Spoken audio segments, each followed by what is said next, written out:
Assalamualaikum warahmatullahi wabarakatuh. Perkenalkan, nama saya Adinda dengan NIM 2404012121036, mahasiswi yang saat ini menempuh mata kuliah pendahuluan radioterapi yang diampu oleh Bapak Zainal Arifin, SSI MSI, FMED. Di sini saya akan mempresentasikan tentang bab 5, bab 5 bagian 1 hingga bab 6 bagian 2.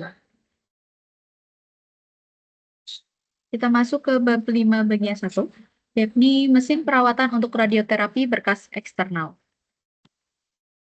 Berkas sinar X dan unit sinar X. Sinar X memiliki energi antara 10 keV dan 50 megavolt. Sinar X diproduksi saat elektron bergerak dengan energi antara 10 kiloelektronvolt dan 50 megaelektronvolt diperlambat dalam target logam atau anoda. Energi kinetik sebagian besar diubah menjadi panas dan sebagian kecil energi dipancarkan dalam bentuk foton sinar X, di mana energi dari sinar X karakteristik dan sinar X Bremsstrahlung. Sinar X karakteristik sendiri dihasilkan dari perpindahan elektron pada kulit terluar mengisi kekosongan kulit bagian dalam. Kekosongan elektron pada kulit ini disebabkan oleh elektron dari luar mengionisasi elektron tersebut. Energi sinar X karakteristik tertentu atau diskrit.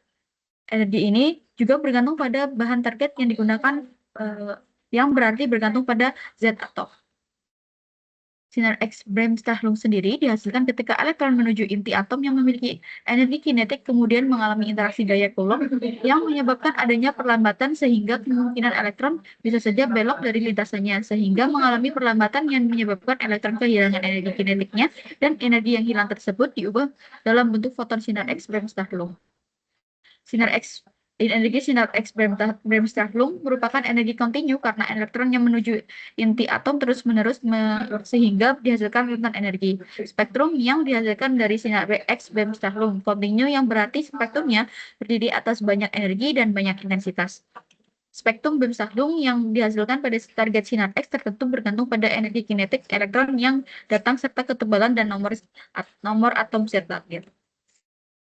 Target sinar X sendiri yakni berupa anoda yang dibagi menjadi target tipis dan target tebal.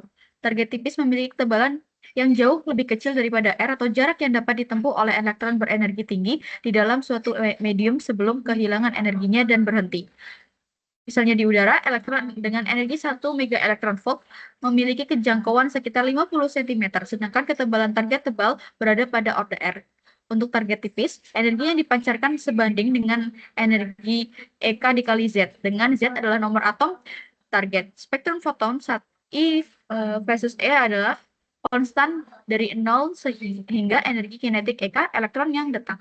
Dan untuk 0, untuk semua energi di atas energi kinetik. Target tebal dapat dibuat dari sejumlah besar target tipis yang dipertumbuhkan. Intensitas dari spektrum target tebal dinyatakan sebagai I dikali HV sama dengan CZ dikali EK min H kali V, di mana C adalah konstanta proporsionalitas dan HV adalah energi foton. Sinar X yang digunakan dalam radiologi diagnostik untuk diagnosis penyakit dan dalam onkologi radiasi atau radioterapi untuk pengobatan penyakit terdapat 3, yakni sinar X superficial dengan energi kinetik antara 10 kilo elektron volt dan 100 kilo elektron volt. Kemudian ada sinar X auto voltage yang energi kinetiknya untuk elektronnya antara 100 kilo elektron volt hingga 500 kilo elektron volt. Terus ada sinar X mega voltage yang energi kinetik elektronnya di atas 1 mega elektron volt. Kemudian terdapat juga sinar X klinis, yakni spektrum khas sinar X klinis terdiri dari spektrum garis yang merupakan karakteristik bahan target dan ditumpangkan pada spektrum Bremsstrahlung kontinu. Spektrum sinar X pada energi 100 kilo elektron volt, kurva 1, spektrum target tipis, kurva 2, 3, 4, spektrum kurva tebal. Kemudian penentu kualitas sinar X, yakni HVL praktis untuk deskripsi kualitas sinar X dalam rentang energi sinar X superficial. Kemudian ada energi efektif berkas sinar X heterogen. Kemudian ada NAP, atau yang digunakan untuk menggambarkan kualitas berkas mega voltage. NAP ditentukan dengan mengukur rasio ionisasi dalam water quantum pada kedalaman 10 cm dan 20 cm dengan bidang 10 kali 10 cm persegi pada jarak sumber ke sumbu atau SAD 100 cm. Kemudian masuk ke materi inti, yakni mesin sinar X untuk radioterapi. Terdapat 4 poin utama, yakni elektron yang menghasilkan berkas sinar X dalam tabung sinar X, atau tabung Folic, berasal dari filamen yang dipanaskan atau katoda, dan dipercepat dalam vakum menuju target anoda oleh medan elektrostatis potensial konstan yang disuplai oleh generator sinar X. Kemudian untuk efisiensi produksi sinar X pada rentang energi superficial dan orthovoltage adalah sekitar 1% atau kurang. Sebagian besar energi kinetik elektron yang disimpan dalam target sinar X, yakni sekitar 99%, diubah menjadi panas dan harus dibuang melalui sistem pendingin target yang efisien.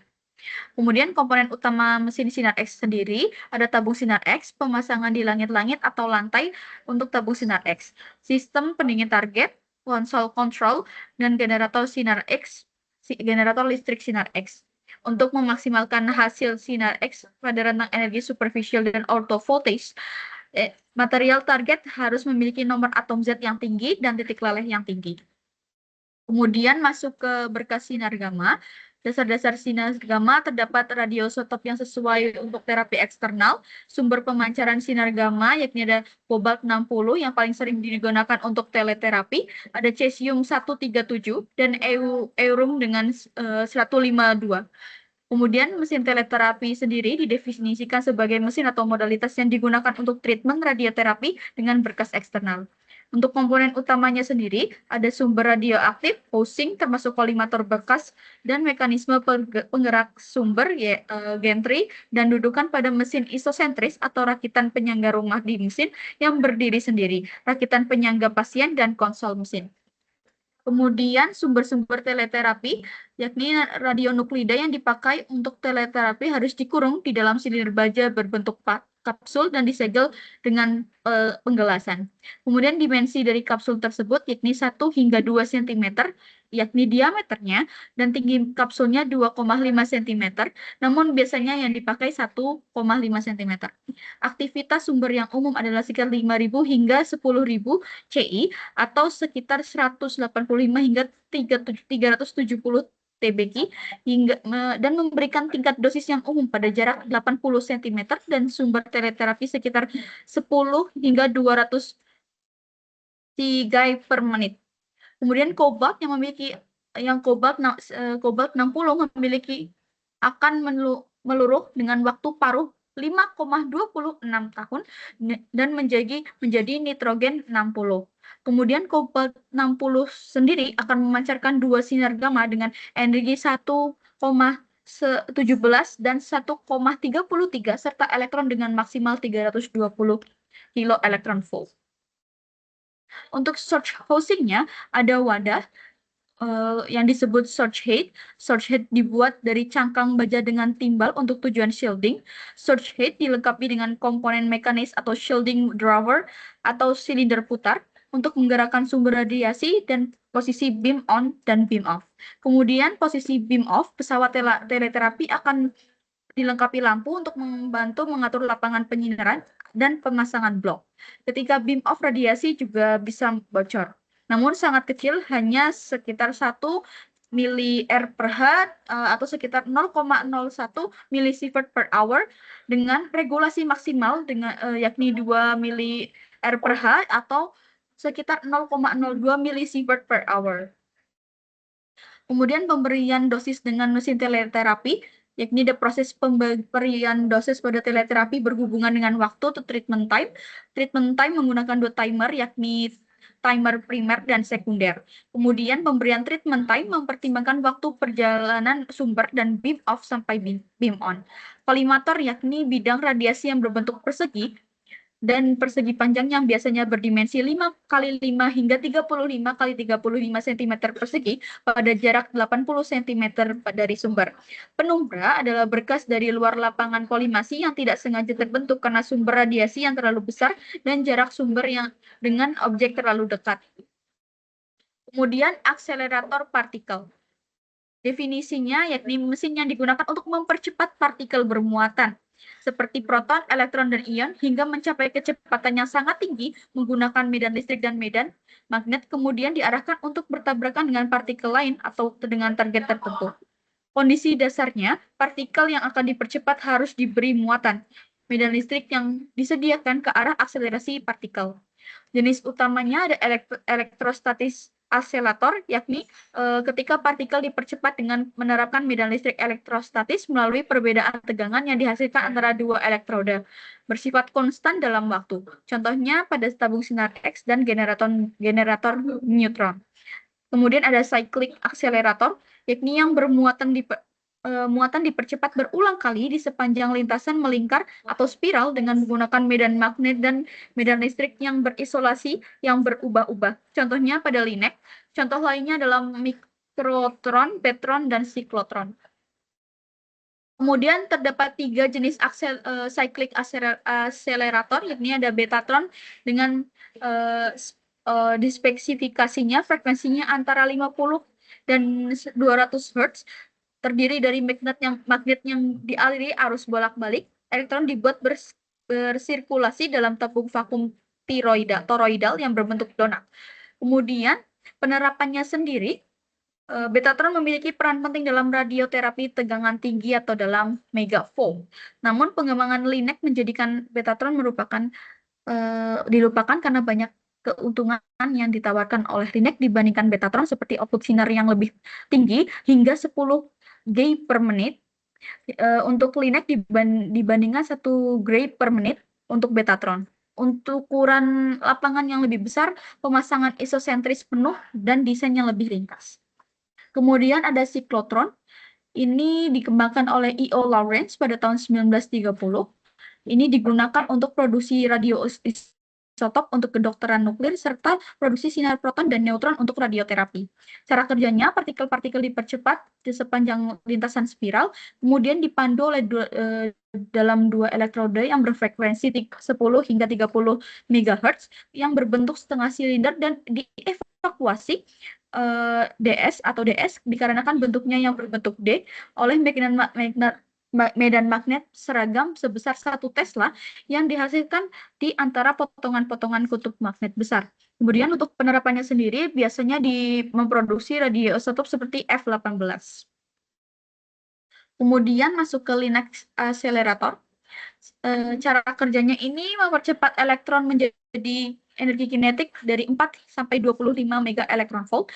Kemudian medan radiofrekuensi atau RF, gelombang mikronon konservatif 10⁻³ MHz sampai 10⁻⁴ MHz mayoritas berjalan pada 2856 MHz. Medan RF yang berdaya tinggi yang berpusat pada megatron dan klistron yang memproduksi pandu gelombang percepatan.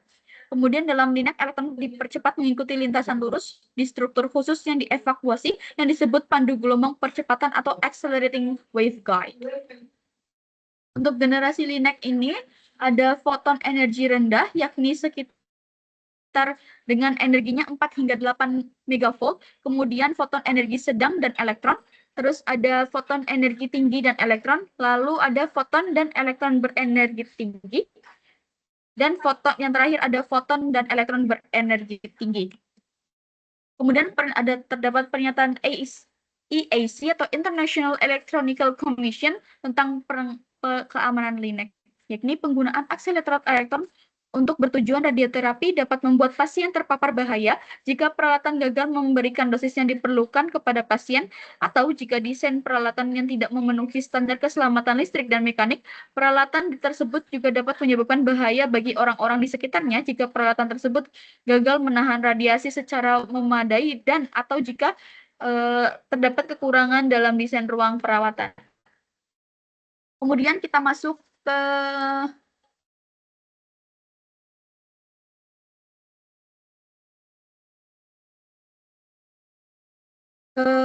chapter 5, bagian 2, yakni treatment mechanism for external beam radiotherapy. Ini terdapat sistem generator radiofrekuensi, di mana radio gelombang rendah digunakan untuk mengakselerasi arah gelombang guna mengakselerasi elektron berdasarkan energi kinetik yang diproduksi oleh sistem generator tenaga RF yang terdiri dari sumber tenaga RF dan modulator berdenyut. Kemudian tegangannya yakni sekitar 100 kV dengan arus sekitar 100 ampere, durasi singkatnya yakni 1 second. Dibutuhkan oleh tenaga RF atau dalam megatron atau klistron dan sistem injeksi yakni penembak elektron yang diproduksi oleh modul berdenyut yang dipasang pada kabinet modul bergantung pada desain instalasi dari linek partikelnya berlokasi di ruang terapi, pada ruang khusus atau di ruang kontrol. Magnetron yang berasal dari RF tenaga tinggi diperlukan untuk mengakselerasi elektron saat klistron sebagai ampli di tenaga RF. Kemudian masuk ke akselerasi arah gelombang. Arah gelombang terpengaruh oleh struktur metalik dari gas isian atau penampang persegi panjang dan atau lingkaran yang digunakan pada gelombang mikro. Terdapat dua pengarah gelombang yang digunakan dalam linek, yakni elektron yang dipercepat dengan akselerator pemandu gelombang. Kemudian ada akselerator pemandu gelombang yang lebih sederhana digunakan untuk yang seragam dan berbentuk silinder.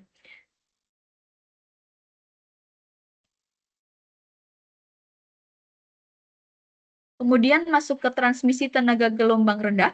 Tenaga gelombang mikro diproduksi dengan generator radiofrekuensi yang dibawa oleh akselerasi pemandu gelombang melalui pemandu gelombang pita S persegi panjang seragam yang dievakuasi atau diberi tekanan dengan gas dielektrik atau yakni gasnya terdapat freon atau sulfur heksafluorida SF6 hingga 2 kali tekanan atmosfer. Terdapat sistem tambahan yang membantu linek terdiri dari beberapa layan yang tidak secara langsung terlibat dengan akselerasi elektron, namun memungkinkan untuk akselerasi dan linek dapat digunakan untuk operasi klinis. Sistem tambahannya ada 4, ada sistem pompa vakum yang memproduksi tekanan vakum sebesar sekitar 10 pangkat minus 6 torr dalam memandu pengakselerasi dan generator RF. Sistem pendingin air yang digunakan untuk mendinginkan akselerasi pemandu, target sirkulator dan generator RF, sistem tekanan udara opsional yang digunakan untuk pergerakan pneumatik dan retarget dan komponen bentuk balok lainnya, kemudian dari pelindung anti kebocoran radiasi. Transport sinar elektron, terdapat 3 pembelokan elektron yang dikembangkan, ada pembengkokan 90 derajat, pembengkokan 270 derajat atau akromatik, dan pembengkokan 112,5 atau slalom. Pada linak energi menengah yakni 10 megavolt dan energi tinggi di atas 15 megavolt, sistem transport sinar elektron digunakan untuk transfer sinar elektron dari gelombang pandu ke target sinar X atau pada celah keluar pada linek. Kepala terapi linek berisi beberapa komponen yang mempengaruhi produksi, pembentukan, pelokalan, dan pemantauan foton klinis dan berkas elektron. Untuk melalui sistem transport berkas ke dalam terapi linek, di mana foton klinis dan berkas elektron diproduksi. Ada komponen penting yang ditemukan pada kepala tipikal dari linek generasi keempat atau kelima. Sinar foton klinis diproduksi dengan target perataan dari filter kombinasi. Sinar elektron klinis diproduksi dengan menarik target dan meratakan filter dari bekas. Setiap sinar klinis foton memiliki target dari filter kombinasi. Kolimator utama didefinisikan dengan lapangan sirkulasi yang maksimal. Ionisasi transmisi ganda digunakan untuk memonitor foton dan elektron. Lapangan diisi dengan cahaya dari jarak dan visual untuk menemukan target radiasi. Produksi sinar foton klinis linek. Pada elektron yang memiliki energi di bawah 15 mega elektron volt, target optimal memiliki nomor atom yang tinggi. Selama energi elektron di atas 15 mega elektron volt, target optimal memiliki nomor atom yang lebih rendah. Filter perataan memiliki nilai atom rendah terlepas dari energi sinar. Kolimasi berkas memiliki 3 komponen utama, yaitu kolimator primer, kolimator sekunder, MLC atau multi-leaf kolimator, yang dengan keuntungannya presisi tinggi, fleksibilitas, dan efisiensi. Produksi sinar elektron klinis dalam linek terdapat 3, yakni pengalihan berkas, penyesuaian arus keluar dari sistem. Dan ada 2 cara utama untuk mengubah berkas elektron yang sempit menjadi berkas yang lebih luas untuk terapi dengan hamburan dan pemindaian. Terus ada sistem pemantauan dosis yang komponen utama dan fungsinya, ruang ionisasi, elektrometer, dan sistem kontrol. Dan cara kerjanya pengukuran dosis, konversi sinyal, pengolahan sinyal, dan pengendalian sinyal. Radioterapi dengan proton, neutron, dan ion berat. Keuntungan menggunakan partikel berat yakni didapatkan dengan neutron dan proton dan ion berat. Kemudian kendala menggunakan partikel berat yakni biaya dan ketersediaan. Pertimbangan pelindungan atau shielding.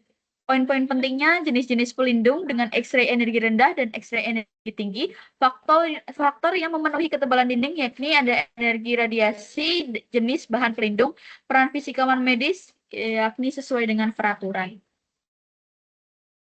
Unit terapi kobalt 60 dibandingkan dengan linek. Teleterapi kobalt 60 dan linek adalah dua jenis mesin yang digunakan dalam radioterapi untuk mengobati kanker.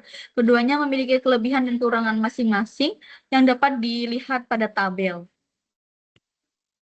Ini adalah gambar mesin teleterapi kobalt 60, yakni yang A merupakan Teraxton Equinox, sebuah sistem terapi radiasi eksternal mega voltage dan menggunakan teknologi kobalt diproduksi oleh MDS Nordion di Ottawa, Kanada, dipublikasikan dengan izin dari MDS Nordion. Kemudian diagram yang kedua adalah diagram skematik dari unit kobalt yang digambarkan pada perangko yang diterbitkan oleh Canada Post pada tahun 1988 untuk menghormati H.E. Jones yang menemukan unit kobalt 60 pada tahun 1950-an. Ini adalah gambar linek berenergi foton ganda modern yang diproduksi oleh varian Gentry dan perakitan penyangga pasien ditampilkan dengan jelas. Yang A merupakan portal imager ditarik dan B adalah portal imager diaktifkan. Alasan perkembangan dan ketersediaan teknologi multimodalitas pada sebagian besar mesin modern, yakni sebagian karena meningkatnya penggunaan logika komputer dan mikroprosesor dalam sistem kontrol mesin ini.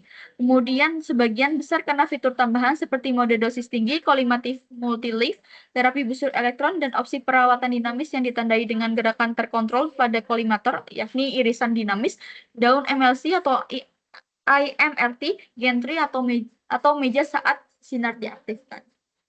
Simulator dan simulator CT, tomografi terkomputasi dalam radioterapi, langkah-langkahnya dapat dilihat, pengumpulan data pasien, pelokalan target dan struktur yang berdekatan, definisi dan penandaan sistem koordinat pasien, definisi bidang perawatan, transfer data ke sistem perencanaan perawatan atau TPS, produksi gambar untuk verifikasi perawatan.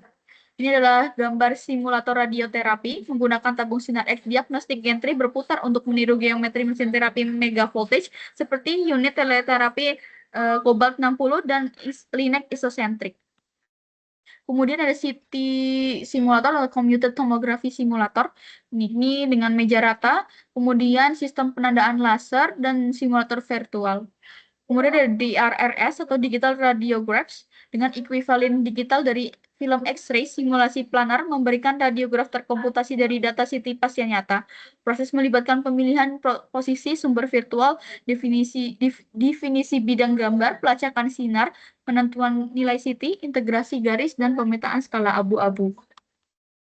Kemudian ada training requirement, penggunaan peralatan radioterapi yang kompleks memerlukan pelatihan yang lebih baik untuk meminimalkan risiko kecelakaan.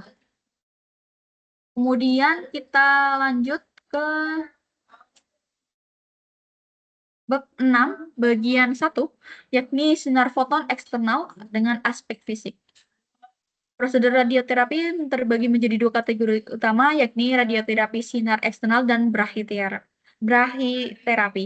Dalam radioterapi sinar eksternal, sumber radiasi berada pada jarak tertentu dari pasien dan target di dalam pasien disinari dengan radiasi eksternal. Kemudian dalam brachyterapi, sumber radiasi ditempatkan langsung ke dalam volume target. Brachyterapi interaktivitas atau interstitial. Pada target cetakan permukaan atau radioterapi intraoperatif. Sebagian besar radioterapi sinar eksternal dilakukan dengan sinar foton, beberapa sinar elektron, dan sebagian kecil dengan partikel yang lebih eksotis seperti proton, ion yang lebih berat, atau neutron. Kemudian besaran untuk sinar foton dapat dilihat. Dosimetri radiasi berkaitan dengan dua entitas yang sangat berbeda. Satu menggambarkan berkas radiasi foton itu sendiri dan dalam bentuk jumlah dan energi fotonnya membentuk berkas foton yang lainnya. Kemudian menggambarkan jumlah energi yang dapat disimpan berkas foton dalam media tertentu seperti udara, air, atau bahan biologis. Jadi terdapat fluensa foton dan laju fluensa foton dengan rumus B sama dengan dN per dA. Kemudian untuk laju fluensa foton didefinisikan sebagai fluensa foton per satuan waktu, yakni C sama dengan dP per dt. Fluktuasi energi dan laju fluktuasi energi dirumuskan dengan C sama dengan dE per dA, di mana C sendiri adalah dalam mega elektron volt per centimeter persegi.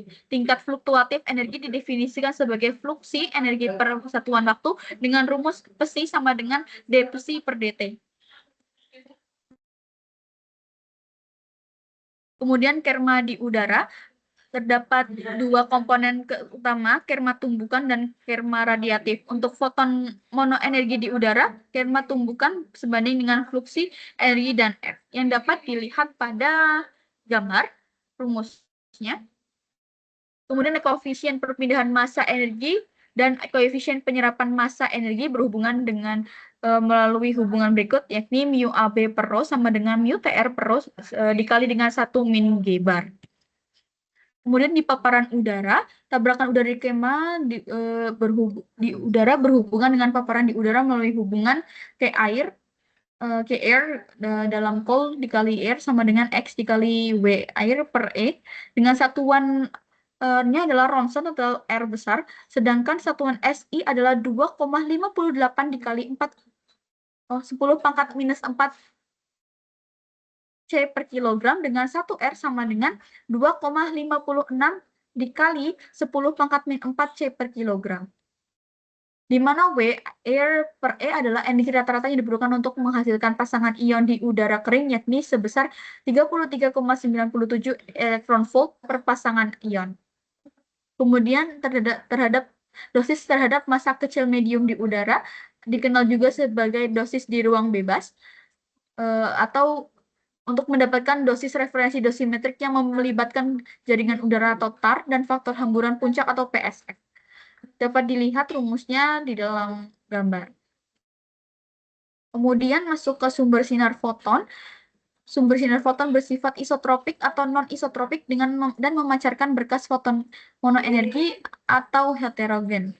Sumber foton yang paling umum digunakan dalam onkologi radiasi adalah mesin sinar X, sumber radioisotop, teleterapi, dan lainnya.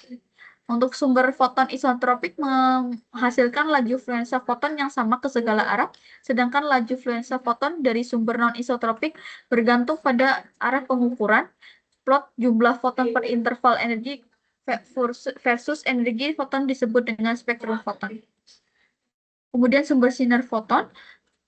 Semua foton dalam berkas foton monoenergetik memiliki energi yang sama. Sumber X biasanya isotropik yang menghasilkan berkas foton monoenergi, sedangkan target sinar X merupakan sumber non-isotropik yang menghasilkan spektrum foton heterogen. Sinar foton monoenergetik yang sempit akan memiliki lapisan nilai setengah atau HVL pertama dan kedua yang identik. Inverse square law atau hukum kuadrat terbalik, asumsikan tidak ada interaksi foton di udara antara area A dan B, dapat dirumuskan menjadi PA per PB sama dengan B per A sama dengan B kuadrat per A kuadrat sama dengan F B kuadrat per FA kuadrat. Besaran-besaran seperti paparan, kerma udara, dan dosis untuk massa kecil di udara mengikuti hukum kuadrat terbalik.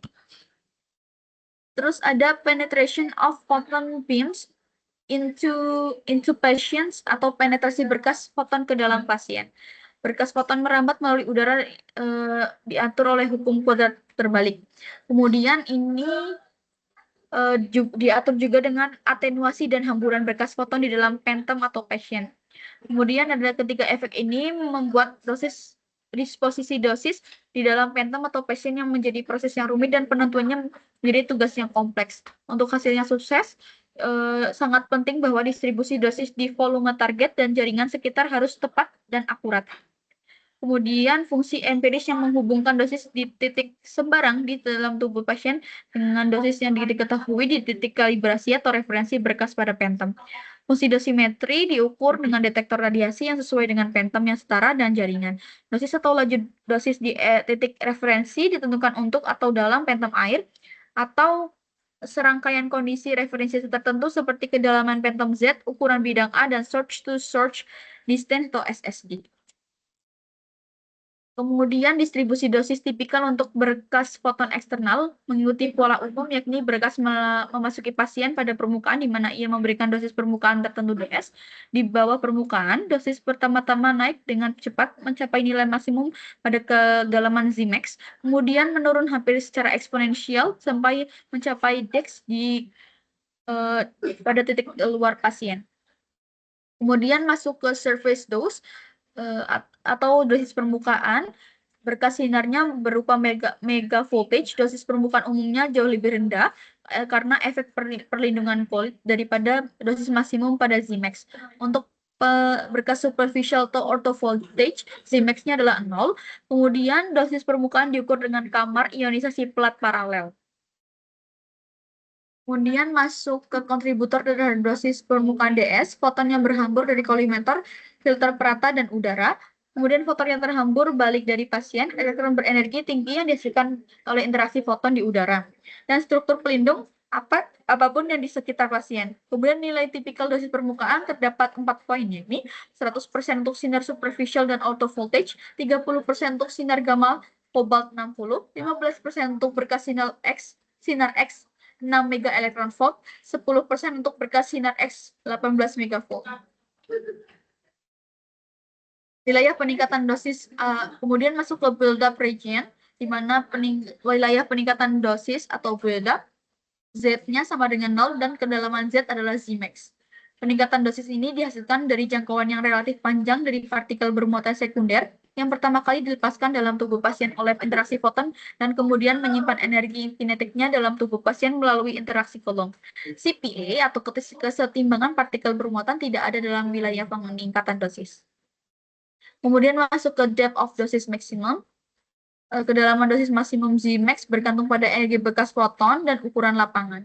Kemudian untuk ukuran lapangan tertentu, Zmax meningkat seiring dengan energi bekas foton. Untuk lapangan berukuran 5 x 5 cm persegi, nilai nominal Zmax adalah dapat dilihat pada tabel.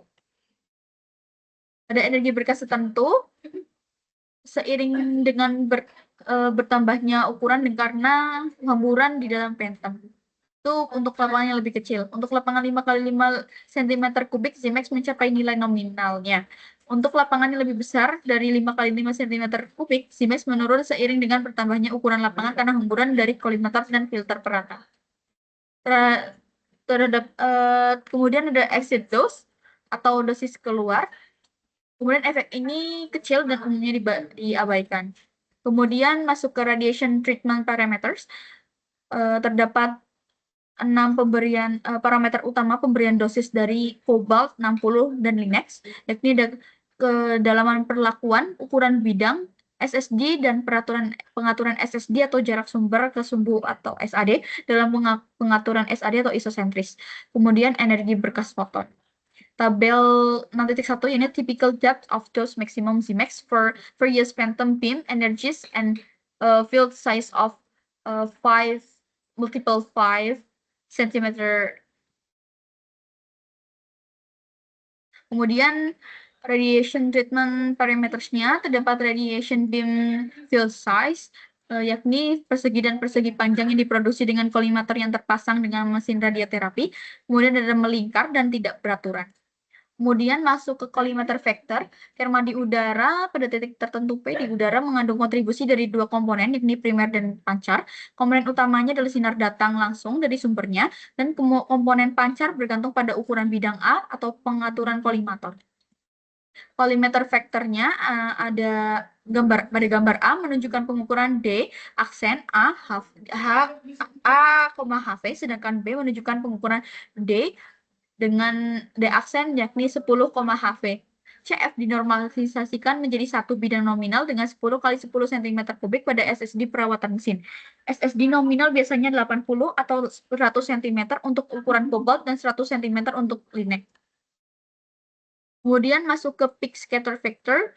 Rumusnya ada PSF A, HV sama A dalam fungsi HV, di mana DP dikali Zmax dengan dikali A kali V dan HV per D aksen P dikalikan A dikali HV. Untuk SF-nya atau faktor pancarnya adalah PSF di PSF per PSF 10 Hv. Relatif dose faktor dapat dari definisi CF dan SF didapatkan rumus sebagai berikut. Kemudian masuk ke relatif dose factor juga ketika terdapat typical value for RDF atau A dan CF, A dan SF for cobalt 60 gamma ray beam as a function of square field size. All three functions are normalized to 1 for 10 multiple 10 centimeter square field.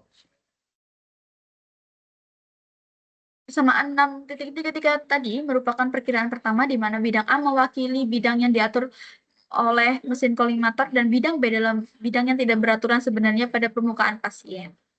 Kemudian terdapat juga percentage masuk ke bab 6.7 central axis depth dose in water search to surface distance serum. Masuk ke percentage deep dose-nya. Distribusi aksis dose di dalam pasien Phantom biasanya dinormalisasikan ke Dmax sama dengan 100% dan pada deep dose maksimum atau Zmax kemudian disebut dengan distribusi PDD. PDD dengan demikian didefinisikan sebagai rumus berikut. PDD bergantung pada 4 parameter, yakni kedalaman Phantom, ukuran bidang, SSD, dan energi berkas foton atau HV. Nilai PDD berkisar dari 0 dan zeta hingga 100 pada Zmax. Ini adalah merupakan gambar dari geometry for PDD, measurement of and definition. Point key is aberration, aberrate point on the beam central axis at deep Z. Point P is point at Zmax on the beam central axis. The field size A is defined on surface of the phantom. Kemudian dosis pada titik T mengandung dua komponen, yaitu utama dan scatter. Komponen utama memiliki rumus sebagai berikut, di mana mu F adalah koefisien redaman linear efektif untuk berkas primer pada material Phantom untuk kobalt 60 di dalam air adalah 0,0657 cm pangkat min 1. Kemudian komponen scatter mencerminkan kontribusi relatif pada radiasi hamburan terhadap dosis di titik T. Dengan untuk konstanta A, F, dan HV, PDD pertama-tama akan meningkat di permukaan menjadi Z sama dengan Zmax. Dan kemudian menurun dengan peningkatan lebih lanjut pada Z. Untuk konstanta Z, F, dan HV, PDD meningkat seiring bertambahnya A karena meningkatnya di kontribusi pencar ke titik-titik pada sumbu pusat. Untuk konstanta S, A, dan HV, PDD meningkat seiring meningkatnya F. Kemudian untuk konstanta Z, A, dan F, PDD melebihi Zmax meningkat seiring dengan peningkatan energi berkas. Kemudian masuk ke scatter function. Ini terdapat rumusnya sebagai berikut. Mirip dengan PDD, fungsi scatter S juga bergantung pada 4 parameter, kedalaman, ukuran bidang, SSD, dan energi berkas. Kemudian kita masuk ke bab 6 bagian 2, yakni dengan judul yang sama, sinar foton eksternal pada aspek fisik. Dosis kedalaman sumbu pusat di dalam air, pengaturan jarak sumbu ke sumbu. Pada pengobatan tumor tertentu, pengaturan isosentrik atau SAD sering dipilih karena lebih praktis dibandingkan dengan pengaturan SSD yang konstan. Sebagian besar unit mega voltage dipasang secara isosentrik dengan SAD 80 cm atau lebih umum 100 cm. Untuk opsi yang perawatan lebih fleksibel ini, berbeda dengan pengaturan SAD yang harus mengandalkan distribusi PDD atau percentage deep dose, pengaturan SAD bergantung pada fungsi lain seperti TAR atau tissue air ratio, dan TPR atau tissue phantom ratio untuk perhitungan dosimetrik. Masuk ke tissue air ratio atau TAR, awalnya diperkenalkan oleh Jones untuk menyederhanakan perhitungan dosis dalam radioterapi rotasi. Namun penggunaannya kemudian diperluas untuk radiasi isosentrik dengan beberapa bidang stasioner. Pada radioterapi rotasi, sumber radiasi bergerak dalam lingkaran mengelilingi sumber rotasi yang biasanya terletak pada tumor selama rotasi di sekitar pasien. SSD atau search to skin distance bervariasi mengikuti kontur tubuh pasien, namun SAD atau search to axis distance tetap konstan. Ini paling andal diukur menggunakan ruang ionisasi, namun pengukurannya jauh lebih rumit dibandingkan dengan PDD. Dalam kasus STAR, kedalaman dalam air harus diukur sedemikian rupa sehingga jarak antara ruang ionisasi dan ruang sumber radiasi tetap konstan. Ini adalah terdapat hubungan antara TAR dan PDD dapat dilihat pada gambar. Kemudian masuk ke Scatter Air Ratio atau SAR adalah parameter dalam radioterapi yang mengukur kontribusi hamburan radiasi di udara pada dosis total di titik tertentu. Diperoleh dengan memisahkan komponen hamburan dari komponen utama dalam tisu air ratio atau TAR. Sering digunakan untuk memperkirakan dosis hamburan yang dihasilkan dari lapangan energi rasio optimal pada target yang mengurangi paparan jaringan sehat di sekitarnya. Ini adalah terdapat hubungan antara SAR dan TAR.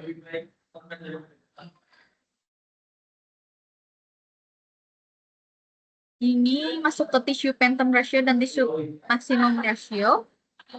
Bekerja dengan baik dalam pengaturan isosentris untuk energi foton, namun sinar X megavoltage dihasilkan oleh linek berenergi tinggi tidak diterapkan dengan baik karena kesulitan dalam mengukur dosis terhadap massa kecil di air di udara.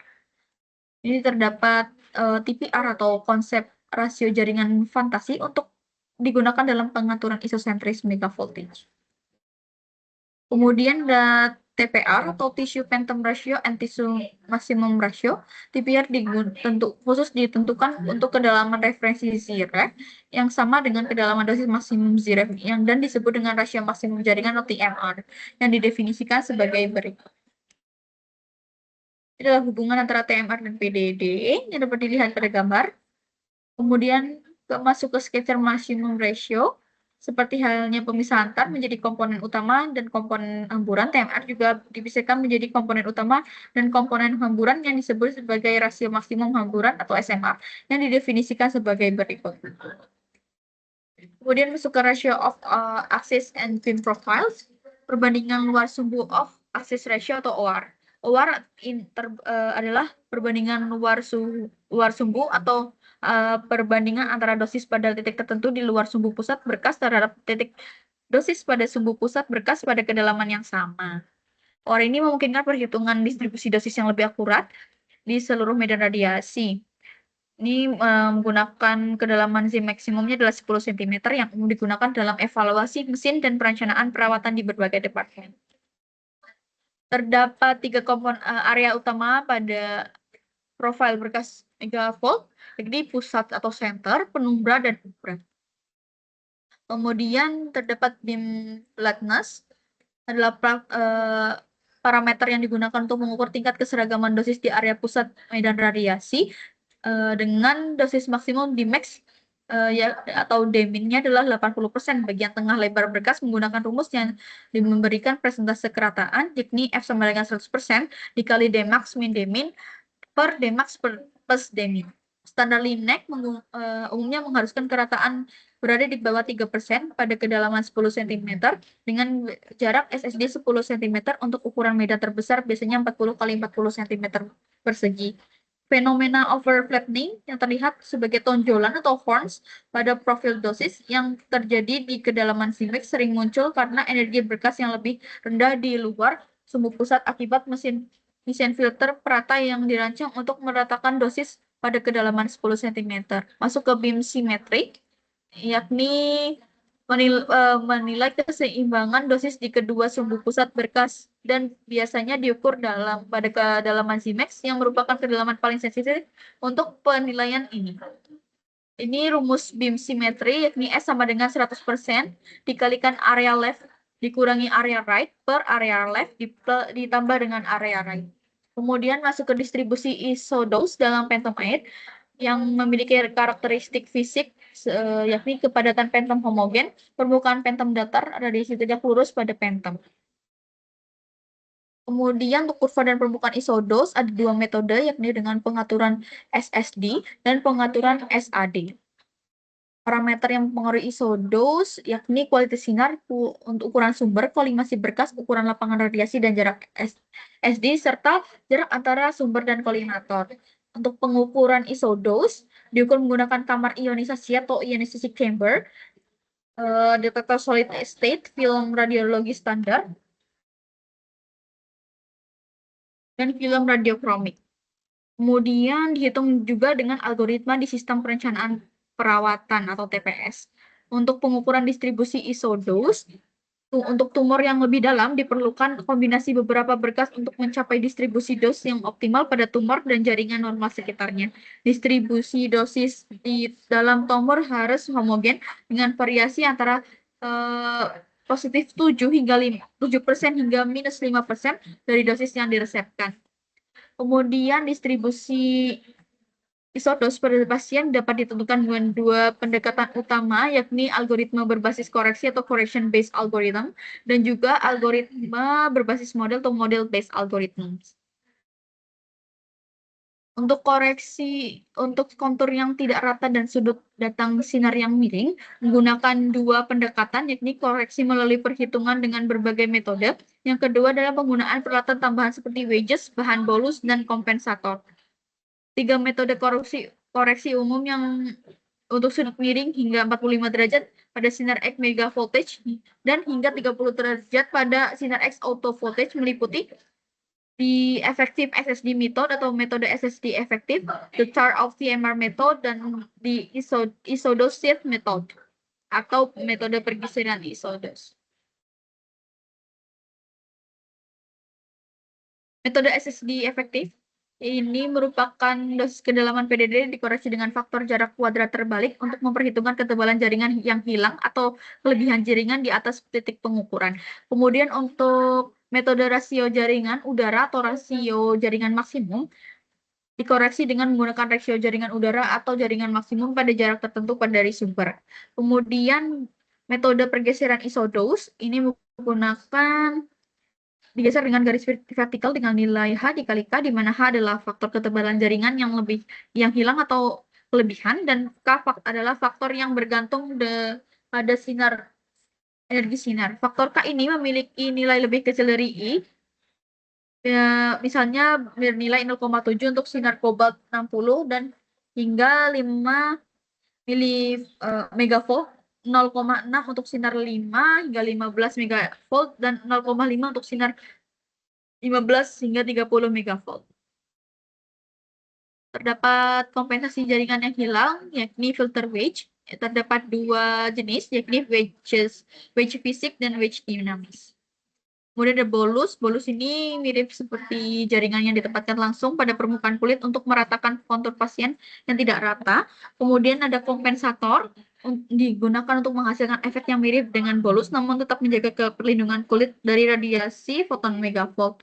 Ini sekitar 15 hingga 20 cm di permukaan kulit untuk menjaga efek perlindungan kulit. Kemudian koreksi untuk homogenitas jaringan, terdapat dua pengaruh dan jadi yakni pertama ada peningkatan atau penurunan atenuasi berkas primer yang mempengaruhi distribusi radiasi hamburan, dan yang kedua peningkatan atau penurunan flux elektron sekunder.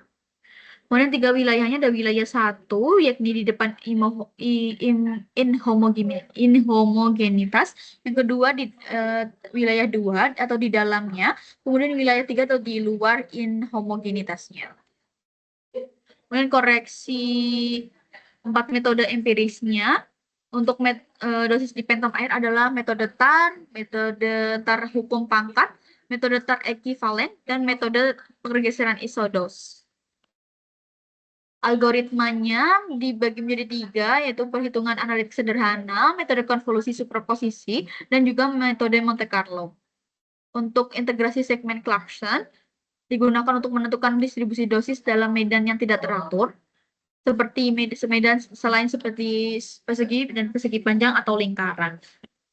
Kemudian pengukuran dosis relatif dengan ruang ionisasi, terdapat jenis pengukurannya, yakni ruang ionisasi silindris besar, yakni sebesar 0,6 cm3 untuk mengukur dosis dan laju dosis pada titik referensi untuk berkas elektron megavoltage dan elektron di atas 10 megaelektronvolt. Kemudian ada ionisasi kecil, yakni sebesar 0,1 cm3, dan kemudian ada ruang ionisasi plat paralel.